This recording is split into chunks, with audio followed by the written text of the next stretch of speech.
दोस्तों, आज की यह सच्ची घटना आप सभी के रोंगटे खड़े कर देगी। जज साहिबा प्रयागराज के महाकुंभ मेले में दर्शन करने पहुंची, तभी वहां पर 22 साल पुराना तलाकशुदा पति नागा साधु के भेष में मिला। ये दृश्य देखकर जज साहिबा ने जो किया वह सुनकर आप भी हैरान रह जाएंगे। दोस्तों, इस घटना को साधारण बिल्कुल भी मत लेना, क्योंकि यह घटना एकदम सत्य है। और दोस्तों, अगर आप इस घटना को पूरा सुनना चाहते हैं तो इस वीडियो को लाइक करके हमारे चैनल को सब्सक्राइब अवश्य कर दीजिएगा। दोस्तों, ये घटना घटी है जनवरी 2025 में प्रयागराज के महाकुंभ मेले में। लेकिन इस घटना की शुरुआत होती है मध्य प्रदेश के एक छोटे से शहर नीमच से, जहां पर लक्ष्मी नाम की एक लड़की का जन्म एक बहुत ही गरीब परिवार में होता है। दोस्तों, लक्ष्मी एक बहुत ही साधारण लड़की थी। वह हमेशा पढ़ाई लिखाई में आगे थी और अपनों से बड़े लोग का हमेशा मान सम्मान करती थी। लक्ष्मी के माता पिता बहुत ही गरीब लोग थे। लक्ष्मी के पिताजी ओमनी के सराय मजदूरी का काम करते थे और लक्ष्मी की माता फूलमाला बनाने का काम करती थी।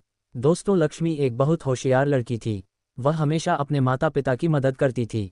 माता पिता को कभी किसी बात की तकलीफ नहीं देती थी, कभी माता पिता का दिल दुखाने जैसा काम नहीं करती थी। दोस्तों, लक्ष्मी पढ़ाई में बहुत आगे थी और लक्ष्मी का सपना था कुछ बनकर दिखाना और अपने माता पिता का नाम रोशन करना। दोस्तों, जब लक्ष्मी का जन्म उसके घर में हुआ तो उसके घर वाले इस बात से थोड़े से नाराज थे, क्योंकि लक्ष्मी के माता पिता एक बेटा चाहते थे। क्योंकि लक्ष्मी के माता पिता यही चाहते थे कि अगर बेटा हुआ तो वह हमारा ध्यान अच्छे से रख पाएगा और हमारी हर वक्त सहायता करेगा। अब क्योंकि उन्हें बेटी हुई थी, लेकिन लक्ष्मी उसके माँ बाप के लिए किसी बेटे से कम नहीं थी। दोस्तों, जब लक्ष्मी कक्षा 10वीं में पढ़ाई करती है और जब उसका कक्षा 10वीं का परिणाम आता है तो वह बहुत अच्छे अंकों से सफल होती है और उसके माता पिता ये सुनकर बहुत खुश होते हैं। दोस्तों, लक्ष्मी 10वीं कक्षा के बाद 12वीं कक्षा में भी बहुत अच्छे अंकों से सफल होती है। अब एक दिन लक्ष्मी के माता पिता सोचते हैं कि लक्ष्मी अब बड़ी हो गई है, अब क्योंकि उसने 12वीं कक्षा की पढ़ाई भी कर ली है और वह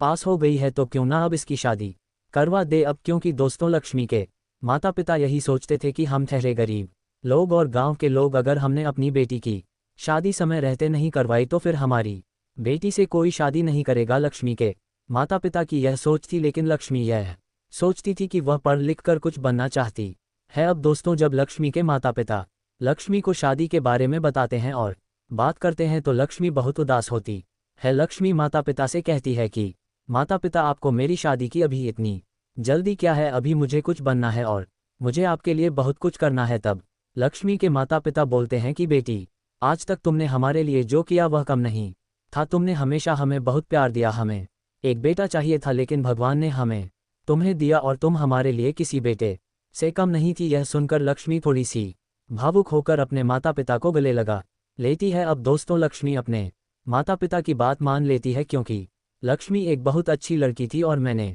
आपको बताया है कि लक्ष्मी ने आज तक कभी किसी का दिल नहीं दुखाया था। तो वह तो लक्ष्मी के माता पिता थे, तो फिर लक्ष्मी कैसे बात नहीं मानती। लक्ष्मी ने शादी के लिए अपने माता पिता को हाँ कर दी। अब दोस्तों, एक दिन लक्ष्मी के लिए एक बहुत बड़े गांव के जमींदार के बेटे का रिश्ता आता है। जमींदार का बेटा सरकारी दफ्तर में कार्य करता था। जब लक्ष्मी जमींदार के बेटे से मिली तो दोनों ने एक दूसरे को पसंद कर लिया और दोनों के विवाह की तारीख निकाल दी गई। दोस्तों, लक्ष्मी ने शुभम नाम के जमींदार के बेटे के साथ शादी कर ली। दोनों का वैवाहिक जीवन बहुत बढ़िया चल रहा था, दोनों में परस्पर प्रेम था। लेकिन दोस्तों, जो शुभम के माता पिता थे वह हमेशा लक्ष्मी में कोई ना कोई कमी देखते रहते थे। कभी लक्ष्मी को खाने के लिए ताने मारते थे, कभी लक्ष्मी को काम करने के लिए ताने मारते थे, कभी लक्ष्मी के माता पिता के बारे में उसके साथ ससुर भला और बुरा बोलते थे। ऐसा इसलिए था दोस्तों, क्योंकि लक्ष्मी गरीब घर की लड़की थी, छोटे परिवार की लड़की थी और उसकी शादी जब इतने बड़े घर में हुई तो उसके सास ससुर उसे हमेशा ताने मारते थे कि तू अपने घर से क्या लेकर आई, तू है क्या, तू अपने घर से दहेज लेकर आई है क्या, तू अपने घर से गहने लेकर आई है क्या, तू अपने घर से पैसा लेकर आई है। ये सब बातें बोलकर लक्ष्मी के जो सास ससुर थे वह लक्ष्मी को हमेशा परेशान करते थे। जब ये सब बात लक्ष्मी शुभम को बताती है तो शुभम बोलता है कि लक्ष्मी, अब इसमें मैं भी क्या कर सकता हूँ, वह मेरे माता पिता हैं। मैंने उनको कितनी बार समझाया है कि लक्ष्मी को ऐसे शब्द बुरे लगते हैं, ऐसे शब्द मत बोला करो, तो वह नहीं मानते, तो मैं क्या करूँ अब। क्योंकि दोस्तों, शुभम लक्ष्मी से बहुत प्यार करता था, दोनों के बीच में बहुत प्यार था, दोनों एक दूसरे की आंखों में आंसू नहीं देख सकते थे। लेकिन लक्ष्मी बहुत परेशान हो गई थी। अब चूंकि लक्ष्मी करती भी तो क्या करती, क्योंकि लक्ष्मी के सास ससुर जो थे वह बहुत चालाक थे और लक्ष्मी को हमेशा परेशान करते थे। अब लक्ष्मी गरीब घर की थी, लक्ष्मी के हाथ में कुछ नहीं था। लक्ष्मी सोचती है कि मैं ये घर छोड़कर चली जाऊंगी तो मैं किसके घर जाऊंगी, क्योंकि दोस्तों देखिए गांवों में ऐसा होता है कि एक तलाकशुदा औरत को और ससुराल छोड़कर आए औरत को कभी इज्जत नहीं मिलती है, क्योंकि छोटी सोच के लोग गांव में रहते हैं। लक्ष्मी अपने सास ससुर के तानों और बातों को बेहद सहन करती थी, लेकिन एक दिन लक्ष्मी की सहन करने की क्षमता टूट जाती है और वह शुभम से कहती है कि मुझे अब इस घर में नहीं रहना है, मैं ये घर छोड़कर जाना चाहती हूँ, क्योंकि मैं नहीं चाहती हूँ कि मेरे माता पिता तुम्हारे माता पिता से जलील हो। अगर एक दिन का होता तो मैं सह लेती, लेकिन ये रोज रोज का हो गया है और मैं अपने माता पिता के बारे में अब कुछ नहीं सुन सकती हूँ। हाँ, मैं कुछ नहीं लेकर आए अपने घर से, मैं गरीब की बेटी थी। मेरे माता पिता ने मेरे लिए जो किया वह कम नहीं था। मेरे माता पिता मेरे लिए भगवान है, मेरे माता पिता मेरे लिए राजा महाराजा है। उन्होंने मेरी जिंदगी में मेरे लिए जो किया उतना आज तक किसी ने भी नहीं किया। ये सब बात वह शुभम को बोलकर लक्ष्मी अपने घर के लिए निकल जाती है। तभी शुभम उसे रोकने का बहुत प्रयास करता है, लेकिन लक्ष्मी नहीं रुकती है। दोस्तों कुछ दिन होते हैं और लक्ष्मी अपने की पर बहुत पछता है। लक्ष्मी के माँ बाप भी लक्ष्मी को बहुत समझाते हैं कि बेटा इसमें तुम्हारी गलती नहीं है, इसमें हमारी ही गलती है जो हमने तुम्हें अच्छे और बड़े घर में ब्याह करवाया और तुम्हारी जिंदगी नर्क बनवाई। तब लक्ष्मी कहती है कि पिताजी इसमें आपकी भी गलती नहीं थी, आखिर आप भी मेरे पिताजी हैं।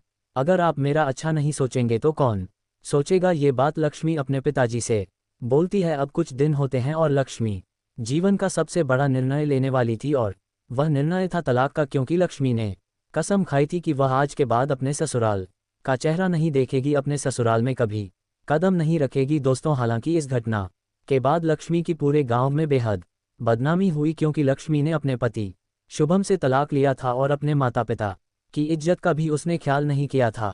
लेकिन दोस्तों अब आप ही बताओ कि लक्ष्मी उस वक्त क्या करती। क्या वह रोज रोज अपने सास ससुर से जलील होती? क्या वह रोज रोज ताने सुनती? दोस्तों अब समय बीतता गया, शुभम और लक्ष्मी के तलाक का समय भी नजदीक आता गया। लेकिन मैंने आपको बताया है दोस्तों कि शुभ और लक्ष्मी दोनों एक दूसरे से बहुत प्यार करते थे। अब उनके जीवन में ऐसा भी नहीं था कि लक्ष्मी और शुभम अपने माता पिता को छोड़कर अलग रहे, क्योंकि शुभम अपने माता पिता से भी बहुत प्यार करता था।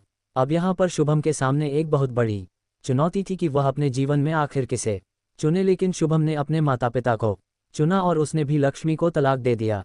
लक्ष्मी बहुत रोई। लक्ष्मी बंद कमरे में खुद को बंद करके महीने महीने भर तक रोती रहती और खाना नहीं खाती। तब लक्ष्मी सोचती है कि बस बहुत हुआ, अब मैं कुछ बनकर ही रहूंगी और अपने माता पिता का नाम रोशन करूंगी और इस गांव में जिन जिन लोगों ने मेरे माता पिता की बदनामी की, मेरी बदनामी की, हमें जलील किया, उन सब से हिसाब चुकता करूंगी। दोस्तों मैंने आपको बताया है लक्ष्मी पढ़ने में बहुत होशियार थी।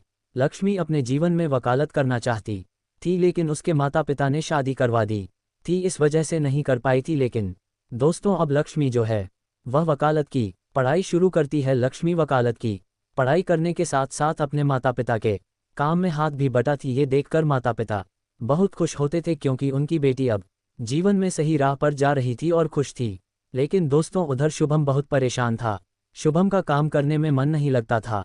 शुभम हमें हमेशा उदास और मायूस रहता था, क्योंकि वह लक्ष्मी से बेहद प्यार करता था, लेकिन दोनों साथ नहीं थे। अब दोस्तों एक दिन होता यह है कि लक्ष्मी वकालत की पूरी पढ़ाई कर लेती है और पढ़ाई करने के बाद वह जज बनती है। जब लक्ष्मी जज बनकर अपने घर आती है तो पूरा गांव उसका सम्मान करता है, उसके लिए तालियां बजाता है और ये देखकर गांव के हर एक उस व्यक्ति की बोलती बंद हो गई थी जिसने लक्ष्मी के माता पिता को जलील किया था कि अरे तुमने ने तो अपनी बेटी को ऐसे संस्कार दिए हैं, अरे तुम्हारी बेटी तो घर छोड़कर आ गई, अरे तुम्हारी बेटी का चरित्र खराब होगा। ये सब लक्ष्मी के माता पिता ने बहुत सुना था। अब दोस्तों जब लक्ष्मी जज बनकर घर आती है तो पूरा गांव उसका सम्मान करता है, पूरा गांव उसको प्यार करता है और उस गांव के हर एक व्यक्ति को गर्व महसूस होता है, क्योंकि एक तलाकशुदा औरत का इतना बड़ा इंसान बनना कोई साधारण नहीं था। लक्ष्मी ने समाज में बेहद कुछ सहा था। अब दोस्तों लक्ष्मी का तबादला मध्य प्रदेश के ग्वालियर शहर में होता है। वह वहां के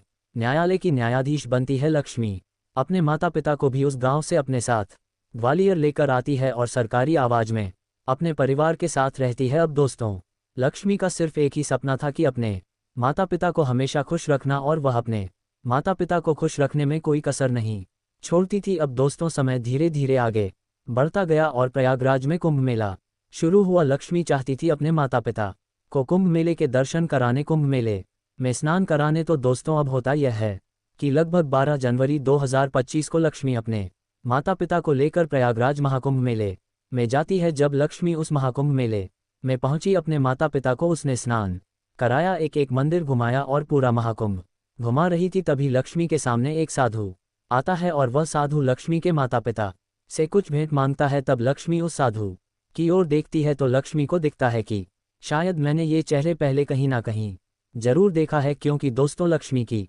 और शुभम के तलाक को लगभग 10 साल हो गए थे। अब दोनों को एक दूसरे का चेहरा हल्का हल्का याद था, लेकिन लक्ष्मी सोचती है कि यह चौर चेहरा नेहा कहाँ देखा है। तब लक्ष्मी उस साधु से उसका नाम पूछती है तो वह साधु अपना नाम शुभम बताता है। लक्ष्मी पूछती है कि तुम कहाँ से हो, तब वह साधु बताता है कि मैं भोपाल का रहने वाला हूँ। तब लक्ष्मी समझ जाती है कि यह साधु कोई और नहीं बल्कि मेरा तलाकशुदा पाती है, लेकिन शुभम लक्ष्मी को नहीं पहचान पाता है, क्योंकि लक्ष्मी बेहद बदल गई थी। लक्ष्मी एकदम से फंसी गई थी और लक्ष्मी का चेहरा और रहन सहन बिल्कुल बदल गया था। तब लक्ष्मी उस साधु से कहती है, क्या तुमने मुझे पहचाना? तो वह साधु कहता है कि नहीं। तब लक्ष्मी अपनी असली पहचान उस साधु को बताती है। लक्ष्मी बोलती है कि मैं तुम्हारी तलाकशुदा पत्नी लक्ष्मी। हाँ, जैसे ही शुभम ये शब्द यानी कि वह साधु ये शब्द सुनता है, वह लक्ष्मी के पैर में गिरकर रोने लगता है। तब लक्ष्मी बोलती है कि अरे शुभम, तुम ये क्या कर रहे हो, तुम मेरे पैर में क्यों गिर रहे हो? तब शुभम बोलता है कि लक्ष्मी, मैंने तुम्हारे साथ बहुत बुरा किया है, मैंने तुम्हारा दिल दुखाया है। मैं हमेशा अपने माता पिता को सही मानता था, लेकिन मेरे माता पिता हमेशा से गलत थे। जैसा सलीका मेरे माता पिता ने तुम्हारे साथ किया है, वैसा सालिका आज तक किसी भी सास ससुर ने अपनी बहू के साथ नहीं किया है। तब लक्ष्मी बोलती है कि कोई बात नहीं, वह उनकी नीति है, उनका कर्म है, वे जैसा करेंगे भगवान उन्हें वैसा देगा। लक्ष्मी बोलती है कि कोई बात नहीं, तुम्हारे माता पिता ने मेरे साथ गलत किया है, लेकिन मैं हमेशा यही चाहूंगी कि तुम्हारे माता पिता के साथ अच्छा हो, क्योंकि मैंने बताया दोस्तों लक्ष्मी बहुत अच्छे दिल की थी, बहुत साफ दिल की थी। अगर लक्ष्मी के साथ कोई बुरा भी करता तो लक्ष्मी उसे कभी बददुआ नहीं देती थी, बल्कि उसका हमेशा अच्छा सोचती थी और उसे दुआ ही देती थी। अब दोस्तों जब लक्ष्मी के माता पिता खड़े खड़े ये सब देखते हैं, तब लक्ष्मी के माता पिता शुभम से पूछते हैं कि बेटा तुम्हारी यह हालत कैसे हुई और तुम यहाँ क्या कर रहे हो? तब शुभम बताता है कि दरअसल जब मुझे लक्ष्मी छोड़कर गई थी, उसके बाद से मैं पागल सा हो गया था, मुझे कुछ भी चीज़ अच्छी नहीं लगती थी, मेरे मन काम करने से भी उठ गया था। लक्ष्मी के जाने के बाद मानो मेरे घर से खुशियाँ ही चली गई हो। जब लक्ष्मी मेरा घर छोड़कर गई थी, उसके बाद मेरे माता पिता की बहुत ज़्यादा तबीयत खराब हो गई थी और मेरा सारा पैसा उनके इलाज में चला गया था। मेरे पिताजी की सारी जमीनें बिक गई थी, मेरे पिताजी भी पूरी तरह से गरीब हो गए थे और मेरे पिताजी के ऊपर कर्ज भी बेहद चढ़ गया था। उसके बाद धीरे धीरे समय आगे बढ़ता गया और हमारे घर में कुछ नहीं बचा। लगभग 20,177 में मेरे पिताजी की मृत्यु हो गई थी और 2018 में मेरी माँ भी मुझे छोड़कर चली गई थी। अब भला मैं अकेला क्या करता, क्योंकि मैंने अपने जीवन में जब लक्ष्मी को खोया था, तब मेरे जीवन की सबसे बड़ी हानि वही थी। अब दोस्तों जब ये सब बात लक्ष्मी सुनती है तो लक्ष्मी की आंखों से भी आंसू आ जाते हैं, क्योंकि शुभम के जीवन में जो हुआ था वह बहुत ही बुरा हुआ था। तब लक्ष्मी शुभम से बोलती है कि क्या तुम मुझसे फिर से शादी करोगे? ये सुनते ही शुभम बेहद रोने लगता है, लेकिन शुभम शादी के लिए ना बोल देता है। ऐसा इसलिए क्योंकि शुभम अपनी पिछली बातों को ही याद करता है। शुभम बार बार यही कहकर माफ़ी मांग रहा था कि लक्ष्मी मुझे माफ़ कर दो, जो मैंने तुम्हारे साथ इतना बुरा बर्ताव किया था, मैंने कभी तुम्हारी बात नहीं मानी, तुम सही होते हुए भी मैंने तुम्हारी ही गलती निकाली और तुम्हें ही समझाया। काश उस वक्त मुझे ये बात समझ में आ जाती तो आज मेरा ये हाल नहीं होता। तब लक्ष्मी बोलती है कि कोई बात नहीं, मैंने भी अभी तक शादी नहीं की है और तुम भी ऐसे ही घूम रहे हो, क्यों ना हम अपनी जिंदगी वापस से बसा ले। क्योंकि दोस्तों लक्ष्मी भी शुभम से बहुत प्यार करती थी। लक्ष्मी भी शुभम को लगभग 3 से 4 साल तक नहीं भुला पा रही थी, क्योंकि प्यार ऐसा ही होता है, प्यार में इंसान को बहुत कुछ चीज़ों का बलिदान देना पड़ता है। इंसान अपने प्यार को पाने के लिए क्या से क्या नहीं करता है। दोस्तों शुभम ने अपने माता पिता खोए, लक्ष्मी ने अपने घर की इज्जत खोई, अपने माता पिता का मान सम्मान खोया, लेकिन चीज़ें समय के साथ ठीक होती गई। लक्ष्मी शुभम से बोलती है कि तुम ये साधु बनकर घूमना बंद करो और कुछ अच्छा सा काम देखकर अपने जीवन की एक नई शुरुआत करो। लक्ष्मी शुभम को फिर से बोलती है कि क्या तुम मुझसे शादी करोगे? शुभम ना ही बोलता है। तब लक्ष्मी बोलती है कि कोई बात नहीं, मैंने तुम्हें माफ़ किया, लेकिन अब तो तुम मुझसे शादी कर लो। लेकिन शुभम लक्ष्मी से बहुत प्यार करता था और शुभम दिल पर पत्थर रखकर लक्ष्मी को ना ही बोल रहा था, क्योंकि शुभम को अपने के पर बहुत पछतावा था। शुभम ने गलती तो बहुत बड़ी की थी, लेकिन अब उस गलती की माफ़ी मांगने के अलावा शुभम के पास और कोई रास्ता नहीं था। दोस्तों, शुभम लक्ष्मी से बात करके अपने रास्ते निकल जाता है और लक्ष्मी भी अपने माता पिता को लेकर अपने घर अपने गांव आ जाती है और वह गांव में कुछ दिन रहती है। तब कुछ समय के बाद शुभम वापस लक्ष्मी के घर जाता है। लक्ष्मी शुभम को देखते ही रोने लग जाती है और शुभम भी लक्ष्मी को देखते ही रोने लग जाता है। दोनों ही घर के आंगन में मिलते हैं और लक्ष्मी के माता पिता भी बहुत खुश होते हैं, क्योंकि उन दोनों ने अपने जीवन में जो खोया था वह वापस पा लिया। अब लक्ष्मी और शुभम गांव के एक मंदिर में जाकर शादी करके पुनः अपना एक नया जीवन बसात हैं। तो दोस्तों, आज की यह सच्ची घटना आपको कैसी लगी, आप कमेंट बॉक्स में अवश्य बताना।